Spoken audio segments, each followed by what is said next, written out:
कोल्हापुरात एक चमत्कारी घटना. कोल्हापुरात रस्त्यातील एका खड्ड्यात वृद्धाला जीवनदान देऊन गेल्याचा चमत्कार समोर आला आहे. पांडुरंग उल्पे यांना मृत घोषित केल्यानंतर हॉस्पिटलमधून घरी अंत्यविधीला नेत असताना हा प्रकार घडला. अँब्युलन्स अचानक खड्ड्यात आदळली आणि मृत पांडुरंग यांची हालचाल झाल्याचं वृत्त आहे. कोल्हापूरच्या कसबा बावडामधील हा प्रकार आहे. पांडुरंग उल्पे हे 15 दिवसापूर्वी हरिनामाचा जप करत असताना त्यांना हार्ट अटॅक आला. त्यानंतर पांडुरंग यांना हॉस्पिटलमध्ये नेण्यात आलं.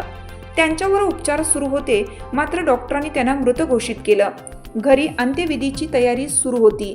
रस्त्यावरच्या खड्ड्यांमुळे अँब्युलन्सचा धक्का बसला आणि पांडुरंग यांची हालचाल सुरू झाली. हा प्रकार पाहून त्यांना पुन्हा हॉस्पिटलमध्ये नेलं. आता ते ठीक असून पांडुरंग उल्पे स्वतः चालत घरी आले आहेत. 65 वर्षीय पांडुरंग उल्पे यांना हार्ट अटॅक आल्यानंतर तातडीने गंगावेश येथील खासगी रुग्णालयात त्यांना दाखल केलं.